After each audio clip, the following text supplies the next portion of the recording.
Welcome back. What happens when there is a land issue involving places of worship of two different communities? Normally, we see a long-drawn dispute coupled with controversy, but a place in Kerala is setting an example on how such cases can be addressed amicably. Here is what happened.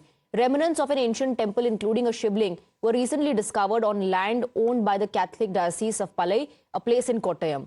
The Hindu relics were found when earth movers were clearing land for tapioca cultivation close to the Sri Vanadurga Bhagavati temple.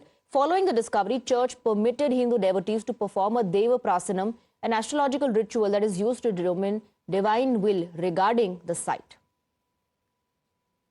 I'm here in Pala in Kottayam district. I'm standing here at a tapioca cultivation land, and this land is owned by a bishop here in Pala. Now an interesting thing has come up here while the tapioca cultivation was happening. An interesting thing has been discovered here by the church community. Now you can see here they have discovered a shivling. Now a week ago, the incident happened a week ago while they were cultivating the land. So can you tell me what exactly happened when the idol was found? Did the bishop house people inform you about the incident? What had happened that day? February 5 ഈ സംഭവം നടക്കുന്നത്.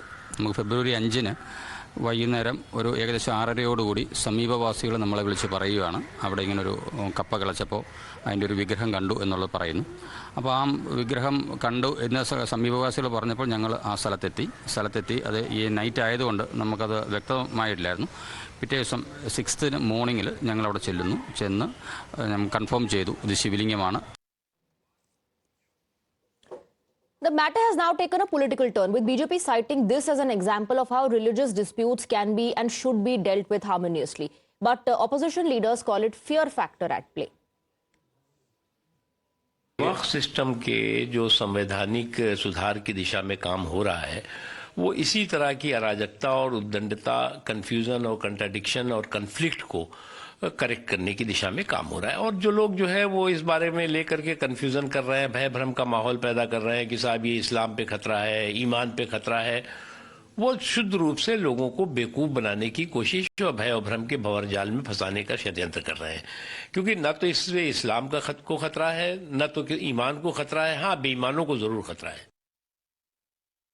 ये दोनों ही बातें अलग अलग हैं और दोनों ही बातों को एक में क्यों मिलाया जा रहा है. सवाल ये है, वक्फ की संपत्ति ये नहीं होता है कि ये संपत्ति सारी संपत्तियां वक्फ की हैं. वक्फ की संपत्ति क्या होने का बहुत से सबूत होते हैं, पेपर होते हैं, एविडेंस होते हैं. कह देने से किसी की संपत्ति नहीं होती.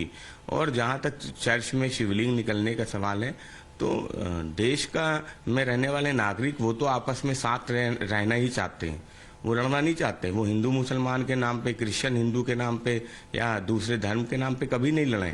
लड़वाने वाले लोग कौन हैं? तो साउथ में भारतीय जनता पार्टी की ताकत नहीं है.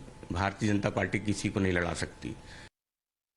अगर केरला वालों ने ऐसा किया है तो शायद इस डर से किया है कि यहाँ बहुत से चर्च जला दिए गए.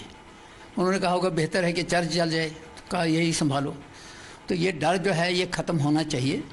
और ज़मीन की जब खुदाई होती है तो उसके नीचे बहुत कुछ निकलता है. ज़मीन के नीचे पता नहीं दुनिया की कौन सी चीज़ें पड़ी हैं. The Congress too has waded into the Kerala church temple issue, and instead of hailing what happened in Kottayam, Congress leader Udit Raj says there is nothing new or exceptional in what happened. Universe, whole India, it's a history of humans is very old. Something or other will be found. See what happened that Buddha's remains, artifacts and statues are found all over Asia, like Indonesia, Thailand, Afghanistan, Pakistan. It's a routine thing, because what happened that every inch of the earth is filled with blood and habitated once upon a time. See what happened that the history of human is very, very, very long.